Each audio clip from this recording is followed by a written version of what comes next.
Una sa ating mga balita, nananatiling matatag ang ekonomiya ng Pilipinas sa kabila ng mga naranasang kalamidad ng bansa. Ayon kay NEDA Director General Arsenio Balisacan, on track ang mga economic targets na nakapaloob sa Philippine Development Plan ng 2011 to 2016. Ang buong ulat ihatid sa atin mula sa Malacanang, live. Salamat, Cathy. Nagpalabas nga ng updated Philippine Development Plan ang pamahalaan para tiyakin na matatamo ang inclusive growth para pa rin sa ipagkakaloob na dekalidad na trabaho at oportunidad sa mga Pilipino. Ayon sa Palasyo, pangmatagalan itong solusyon at hindi band-aid solusyon. Napanatili ng Pilipinas ang matatag na ekonomiya sa kabila ng malalaking hamon katulad ng mga nakalipas na kalamidad at iba pang uri ng sakuna. We are on track with respect to our economic targets as laid out in the Philippine Development Plan 2011-2016. Despite the series of natural disasters that hit the country in the latter part of the year, the Philippine economy still expanded by 7.2%, improving from the 6.8% achieved in 2012. Pero kailangan pa rin ng iba yung hakbang para bawasan ang hirapan kasabay ng pagkakaloob ng dekalidad na trabaho at oportunidad. Isang updated Philippine Development Plan ang inilatag ng pamahalaan na titiyak sa pagtamo ng inclusive growth. Nakapaloob dito ang pagbawas sa kahirapan ng mahigit 16% at 17% sa underemployment sa 2016. Although our investment to GDP ratio of 21.1% in 2013 is not too far from our PDP goal of 22% by 2016, this is still way below what our Asian neighbors have achieved. Although our unemployment rate has been kept within the targeted range of 6.8 to 7.2%, a bigger challenge is reducing the underemployment rate, which is still close to 20%.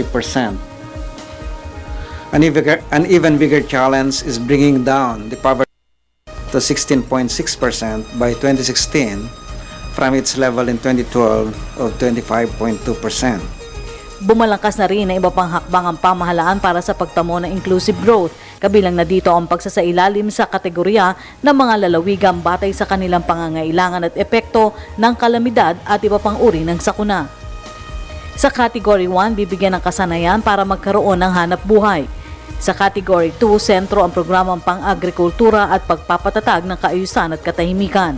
Nakapaloob naman dito ang 30 lalawigan na dapat bigyan ng sapat na tulong sa kalamidad at sakuna. Ang pagbawas ng antas ng kahirapan ay alinsunod sa itinatadhana ng Millennium Development Goal. We do think that poverty reduction and employment generation will continue to be the challenges for this country in the next decade. And we will, because we are starting from a high level, poverty and low quality jobs, and I could not think of any more fundamental development goals than those two. No? Get the quality job creation going for the next decade. And use that to get those poverty reduced.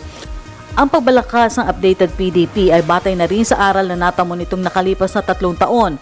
Una na dito ang epektibong good governance, macroeconomic at political stability, pati na ang dapat kahandaan sa epekto ng kalamidad at sakuna. Pagtiyak pa ng kalihim, pangmatagalan at hindi ito isang band-aid solution. We are putting in place is not a band-aid solution to our problem. You know, if you want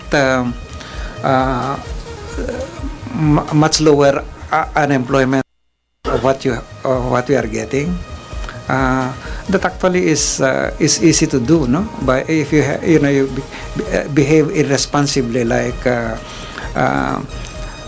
hiring Juans and Pedros for 1 day or 2 days or 1 week, and then do your surveys and you reduce your unemployment. That's not the kind of development we want to achieve. We want the Pedros and the Juans to graduate out of poverty.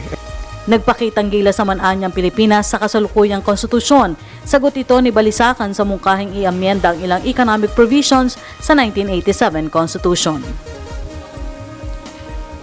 Nauna na nga sinabi ni Pangulong Aquino na walang dapat maiwan sa kaunlaran. At yan po ang ating pag-uulat mula dito sa Malacanang. Sa tulong ng RTVM, ako po si Rocky Ignacio para sa Telebisyon ng Bayan.